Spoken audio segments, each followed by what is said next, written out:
Thank you very much for staying with us on Frontline. Now moving on to the interview section or segment of the program, where we'll get to discuss issues of global national relevance. Today on the program, we're going to be staying within Nigeria. Of course, there's a lot to talk about in the nation, but specifically, we're going to be looking at the legislative arm of government over the fact that the 8th National Assembly, inaugurated June 9, 2015, of course,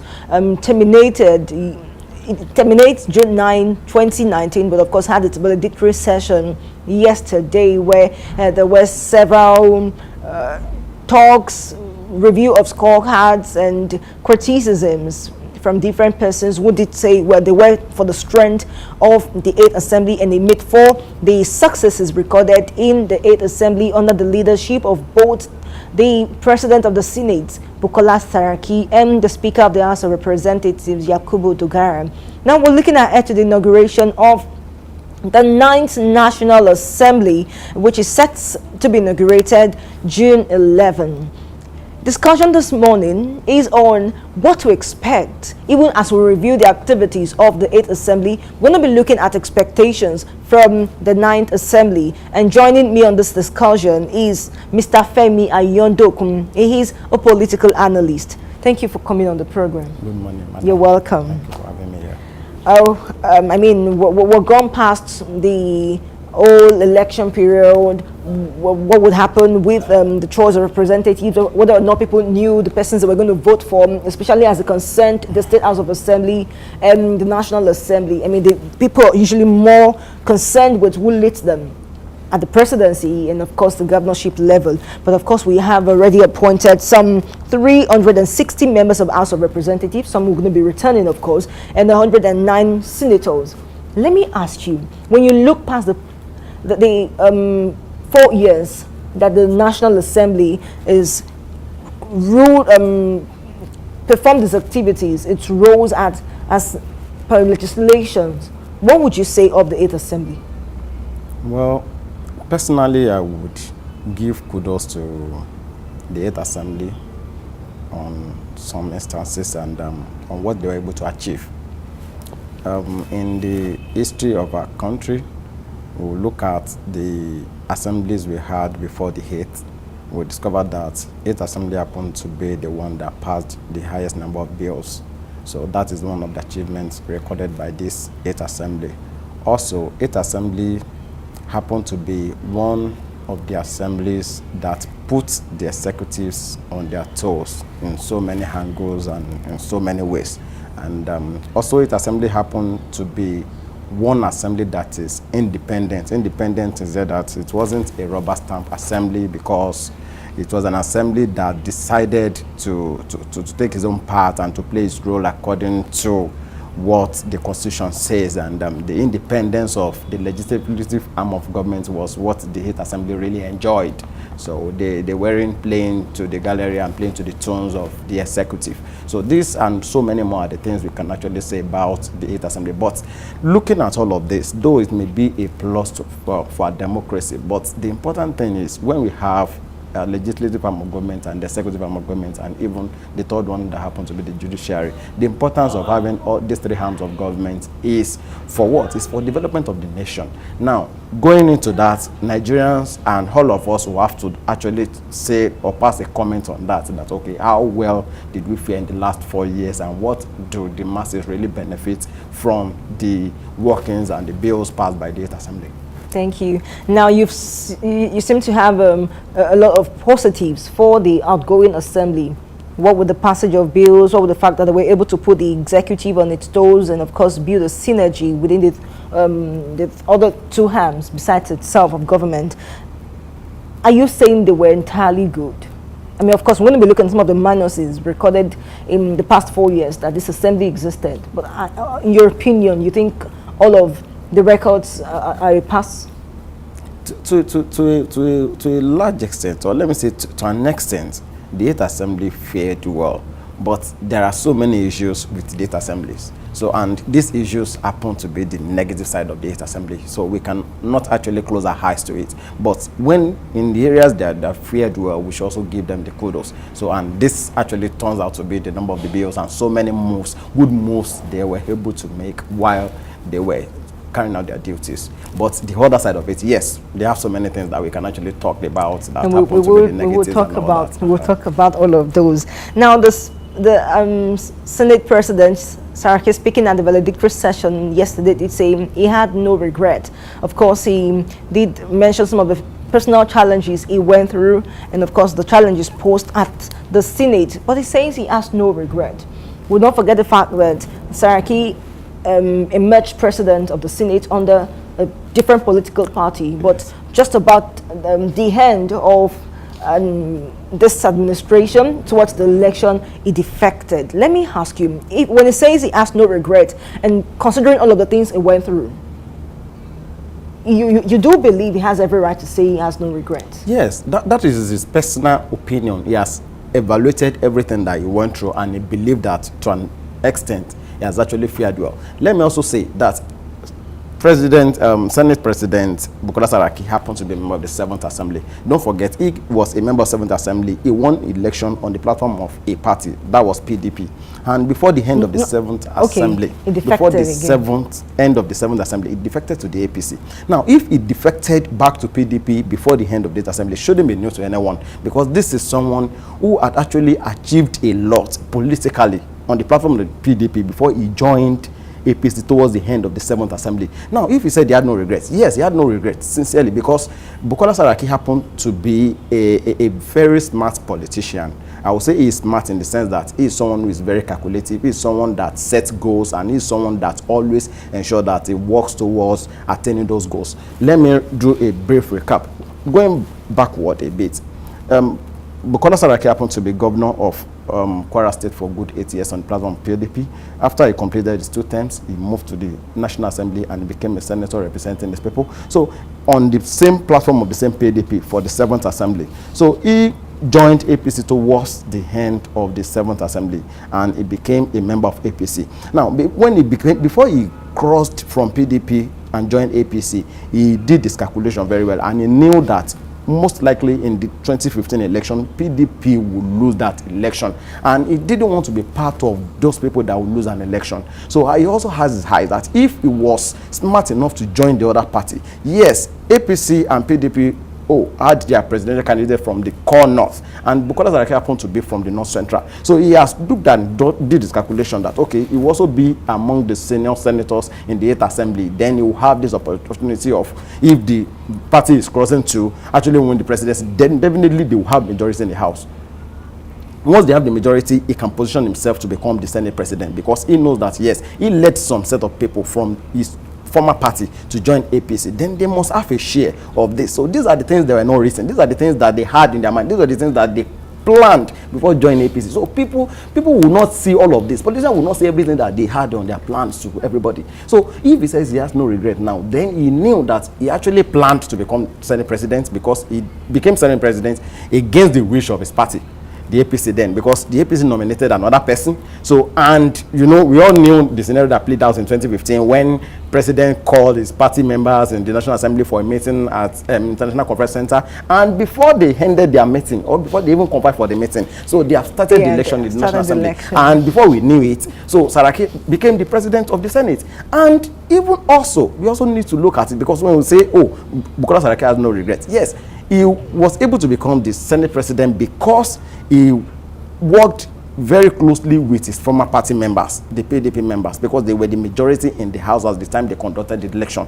So when they conducted the election, they supported him and he became the Senate president. Now, in the course of that, they looked at their numbers and they were very fast, sharp, and smart.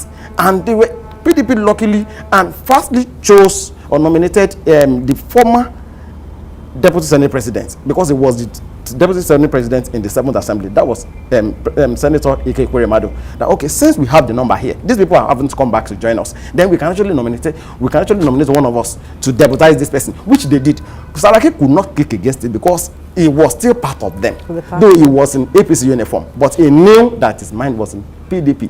So they nominated Ikwe and he became DSP. That has never happened in our history, where you have a minority party being the deputy senate president. That happened in the 8th assembly. We also need to remind them of that. But looking through the 8th assembly from the start to where they are, Bukola Saraki actually achieved his ambition. He achieved the set goals before the 8th assembly that wasn't open to APC, his party. And once they achieved that, yes, in the course of the journey, they discovered that, yes, I have achieved what I wanted to achieve. They do not have hope of going further with this party. So we need to go back to our party, realign, and probably come out stronger and still fight this party, because we already know them, we're part of them, we know what they can do and all of that. So, and the guy is back in this party. So he has no regrets whatsoever. Because he has no right. He has every right to say he has no regrets. It's been a drama-filled house. Now let's look, taking a cue from your response, and let's bring it to preparations towards the 9th Assembly, especially with regards to leadership. Now the drama that unfolded, which led to the emergence of Saraki as Senate president in 2015, would you say we're seeing something similar? For instance, we have at both the houses of the National Assembly the favorite of the candidates to emerge being Ahmed Lawan, and we're seeing people step down. For instance, Goje stepped down yesterday, and according to him, he said his decision was based on the will, the desire of the party, and of course the presidency. They are just met from a meeting with the president. And at the Green Chamber, we're having Femi Milan. Now we're having issues already emerge. Within the Senate, one of them already says, Ndumi says, no one is going to make me step down. And of course, one of the contestants for the DSP, that Ojikalu, also said, not the party, not anyone will make me step down. Does the leadership of the National Assembly, does he always have to come with all of these bickerings from here and there? Well, we shouldn't expect less. Why I said we shouldn't expect less is these positions we are discussing are not just ordinary positions. We are talking about the third highest position in the country. So every person that thinks he or she has the qualification to attain that position would definitely hide it. Now, Ali Ndume was one time Senate Majority Leader for some months, close to a year, and Ahmed Lawan happened to be the incumbent Senate Majority Leader. So these two guys, I would first of all say that, okay, the Northeast happened to be the lucky part in this, because the two leading candidates for the position, the two persons who have actually indicated interest in the position are from their hand. So definitely, whether it goes to Ndume or Lawan is still a plus for the northeastern part of the country. But looking at it, the party can only make their choice. The party can only support a candidate. The party cannot be part of the election that will actually produce the House leadership. But we're seeing the party interfere already.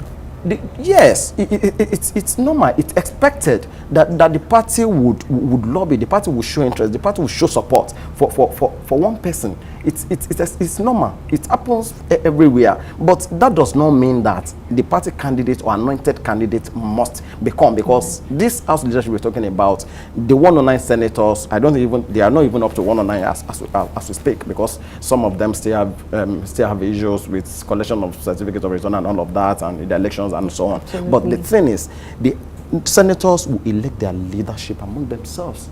Nobody will come from outside to participate in that exercise. But yes, there will be external influence. Fine, they've started campaigning, they've started talking to people and all of that. That will go a long way. But the thing is, what happened in 2015 will definitely be different from what will happen in 2019, because this time around, these two guys are true APC members.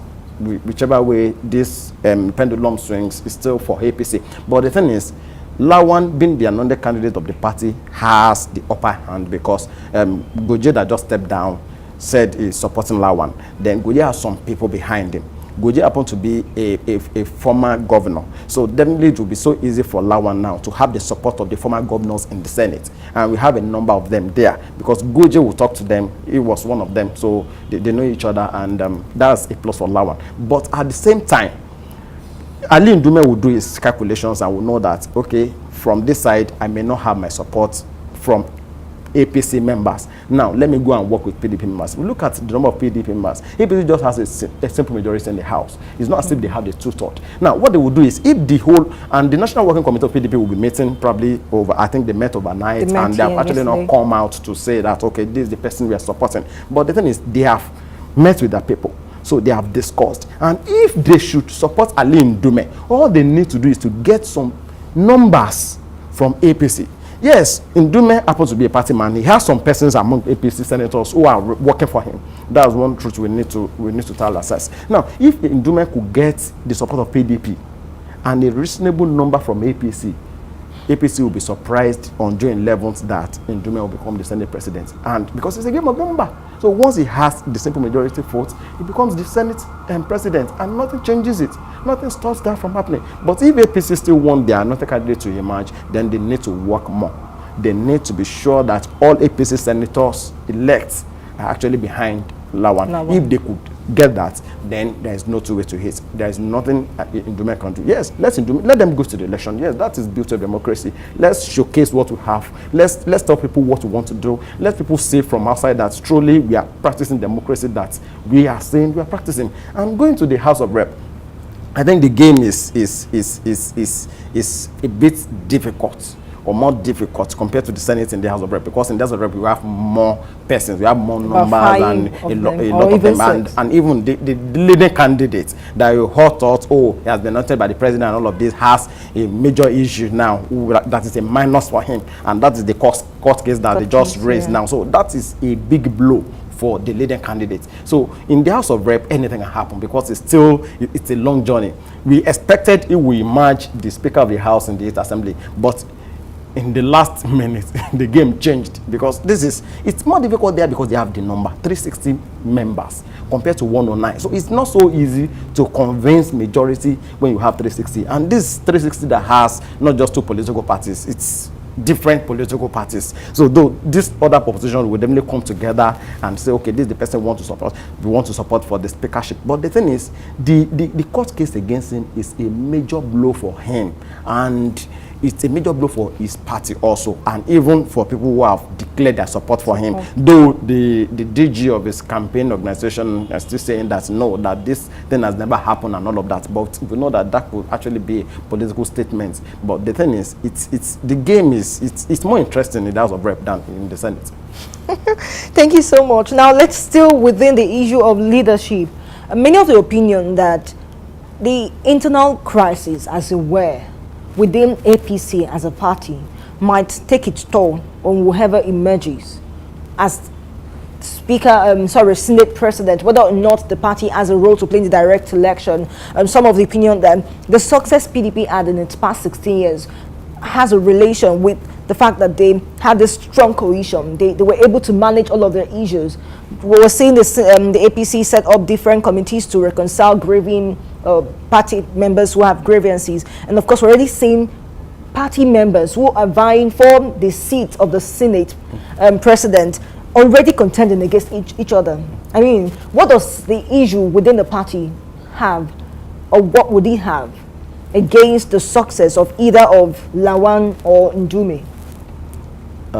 Let me start by going back a bit to the PDP era. During the PDP time, we shouldn't just assume that PDP had this smooth relationship between the legislative and executive, and because between 1999 and 2007, when Babalola was the president of the nation, we had like 5, if I'm not wrong now, 5 Senate presidents within these 2 terms of Babalola. So it wasn't as if it was easy, it was rosy, it was that smooth between the executive and legislative during that time. No, it was only between 2007 and 2015 that we had this stability, where we have Senator David Mark, who is a very experienced man steering the ship of the National Assembly of the Senate. Now, coming to the political party issues, the crisis will definitely tell a bit on the leadership, because there is no how we do it. But the thing is, the beauty of democracy is we always have our different opinions, and when we have our different opinions, we always want to like push our opinion to the fore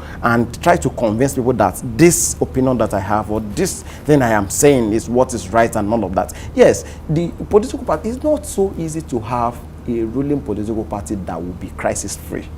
it won't be so easy, because this is leadership, this is power. Everybody wants to be part of that power. So anybody that feel that, oh, I'm being shortchanged, or I think I am not getting what I'm supposed to get, would definitely come to the fore and try to create one issue or the other. So there are a lot of, before the election, we were talking about the crisis in the party, how party will conduct their primaries and all of this. Those issues affected them in some states today.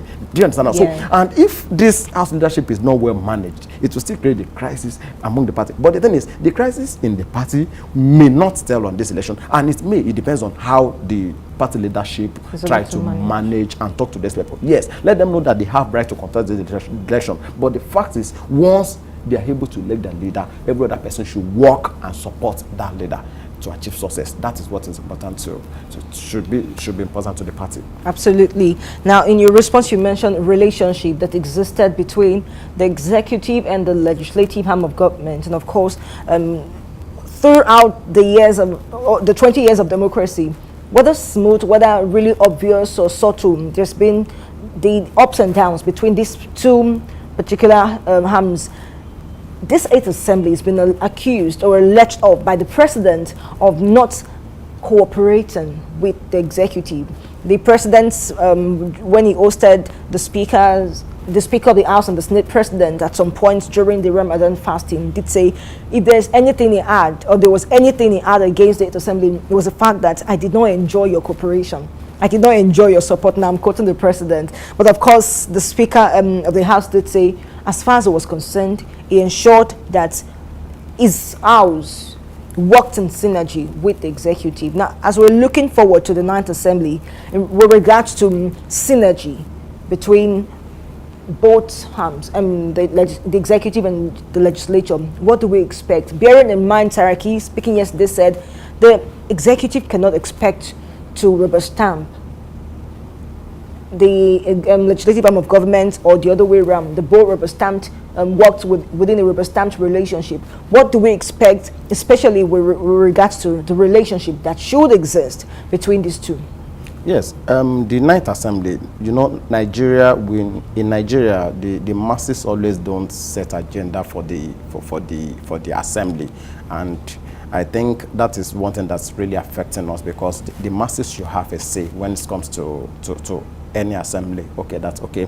These are the things we want you guys to discuss and ensure that you pass into bills and becomes law, so that we can live better lives and all of that. But I think that is lacking. Now, one thing that's very important, or that some selected few who are being concerned in Nigeria will be expecting from the National Assembly, is that they should have a smooth and productive relationship with the executive. That is all. Once they have a smooth and productive relationship, we believe that, yes, that will affect the masses. But looking at it, in the 8th Assembly, yes, when Senate President Bukola Saraki emerged, the Saraki was perceived as an enemy within APC circles, because he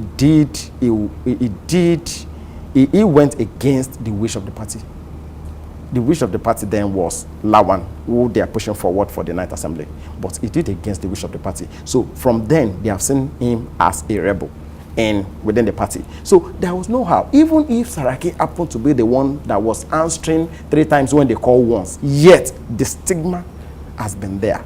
And nobody can change that, because that position was actually not meant for him. Yeah. And going further, he also did, because we believed that it was a connivance between him and PDP to allow Ikwe Ekremadu to become the Deputy Senate President. That alone, APC can never forgive him. So, and for all those 2 things I have mentioned, APC has seen Saraki as a PDP person right from the onset of the 8th Assembly. Even when they joined them? Yes. Even when he was in APC, they knew he wasn't a true member of the party. So in any gathering they found themselves and they see Saraki, they know that Saraki represents the interest of the PDP. Because whenever Saraki is not in the National Assembly, the person that steps into his position is a PDP man, an opposition. So they knew that, and there must be a smooth relationship between the Senate President and the DSP. So there is no how you will tell me that, oh, you are in this party and you are working directly with someone who is in the opposition. No. So this alone can never go down well with any political party that's leading. So even if Saraki will answer 3 times when you call once, or before you even call, yet they'll still know that his loyalty doesn't lie with APC. So that alone is a big issue for APC. And also, and going further, we can look at, if I write 6, if you're viewing that 6 from the other hand, you may be saying 9. So, and I, the person, the writer, will say 6 from my hand. But if you're telling me that, no, what you have written is not 6, it's 9, I will continue to argue that with you. So the same thing was what happened between the executive and the legislative. Yes, executive, well, they sent some names that were rejected by the National Assembly. Yes, they still have the reasons why they put forward those names. The National Assembly also have their reasons why they rejected. Because don't forget that, yes, minority will always have their say, while the majority will have their way. Whatsoever decision they will make in National Assembly will always put to voting. And they will say, oh, how many persons support this nominee? And majority will say, oh, no, we are not in support for this reason, and this also reason. Do not forget that there was a time that there was a security report on one of the president's nominee to the National Assembly. How come the president didn't get this report before they nominated that candidate? These are some of the issues. And these people will tell you that, oh, we got this report. And they can show the report to the world. It's not as if something they cooked. Do you understand now? So what the presidency saw before they nominated the candidate was different from what the National Assembly saw when the candidate was nominated. So all of these are issues that, it will never go down well with the executive, because these are the things they want and they couldn't get it achieved. Yes, it will not go down with them. But also, the legislature will tell you that this time around we have come to defend the interest of Nigerians. Whatsoever is not acceptable to us, we will not, in the name of dancing to the tune of the executive, and say, let's allow it. No, we will never do that. So, but yes, we are expecting the Ninth Assembly to come forth. We expect them to have a smooth and productive relationship with the executive, but at the same time, we will not want them to be a rubber stamp as of assembly.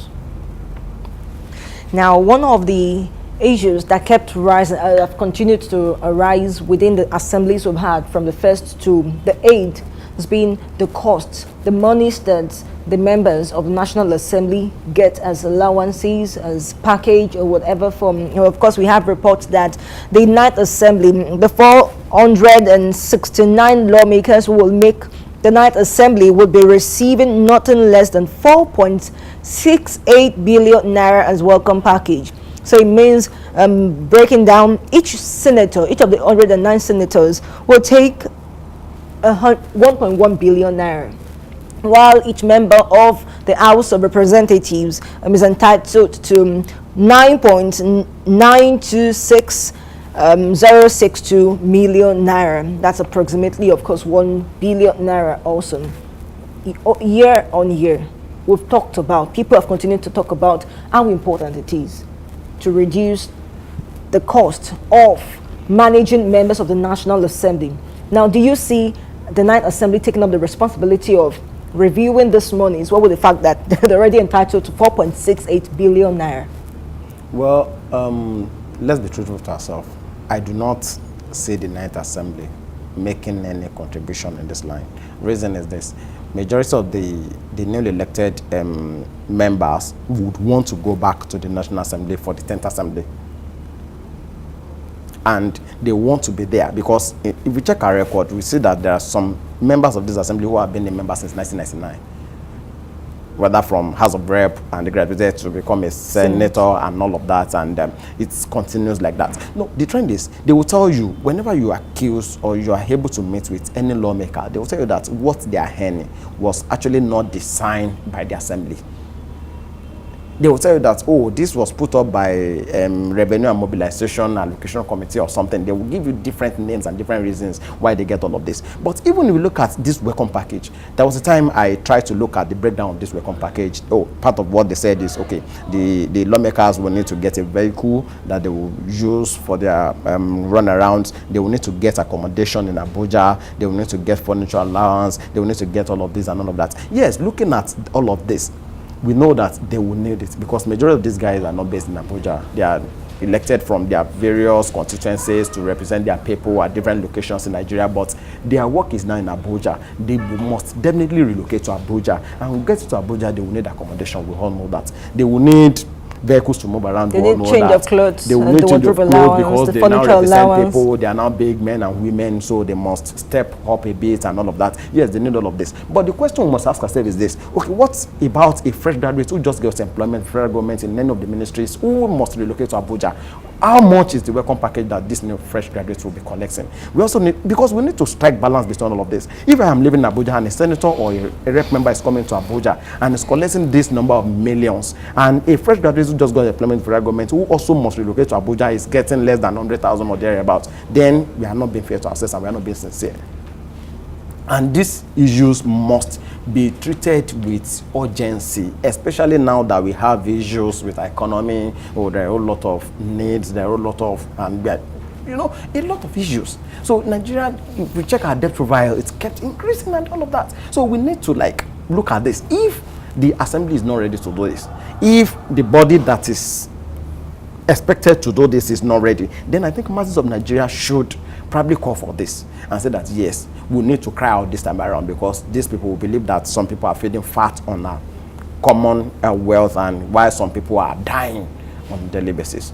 Thank you. Now, just before we talk about the bills passed by the 8th Assembly and, of course, the expectations from the 9th Assembly, the 8th Assembly was successful enough in ensuring that its proceedings in the House was open. Tried to make for an open assembly. How open that was is, of course, is held in different view by different people. But in ensuring that the proceedings of the 9th National Assembly is open, such as it incorporates the views or whatever responsibility or duty is expected of the people, how would you expect that the National Assembly ensure that there's an involvement of the people in the 9th Assembly? Well, just like some firsts that were recorded in the 8th Assembly must be maintained and be built on by the 9th Assembly. That's one thing I would expect them to do, because good enough, the two guys who are leading contenders for the Senate presidency they were part of the leadership of the 8th Assembly. So I'm sure that they have these records and they have a lot of achievement that they were recorded in the 8th Assembly. So I would want them to build on it. I want them to do more. I want them to ensure that most of these achievements are still, they record more achievements in the 9th Assembly. Yes, we can have our open National Assembly. We can have an assembly that would attract masses, to bring bills, to bring contributions and all of that, and I think that is what we need, and that is the expectation of Nigeria in the 9th Assembly. And just before I let you go, we've talked about some of the beautiful things that Assembly might have to build upon, stemming from the 8th Assembly. If there is a loophole they have to avoid from the experiences of the 8th Assembly, what would that be? Yeah, from the onset, they will need to be very careful in how they elect their leadership, because that will go a long way. The 8th Assembly in the history of Nigeria, to majority of people will see it as a house that is against the executive. So I would not want the 9th Assembly to repeat the same thing. So they must be sure in how they elect their leaders and how they work with the executive. So, and should give Nigerians the dividend of democracy while we have elected them. Thank you very much. My guest has been Mr. Femi Ayandokun, a political analyst. Just to let you quickly know, the Senate passed a total of over 258 bills, and of course the House of Reps passed something close to that. Meant they passed more bills than has been recorded in the history of the Assembly so far in Nigeria and the 20 years of democracy. But of course, a lot has been said on the expectations of the 9th Assembly, what with the importance of the House to build a synergy, to work closely, harmoniously with the executive. But much more than that, the interests of the people should be made a priority as the House gets inaugurated June 11, 2019. It's much for taking on Frontline today. Thank you very much for watching, and thank you very much, Mr. Ayandokun, for coming on the program. Until next time, when we meet, I am Olajumoke Babalola. Do enjoy the rest of your day. God bless you.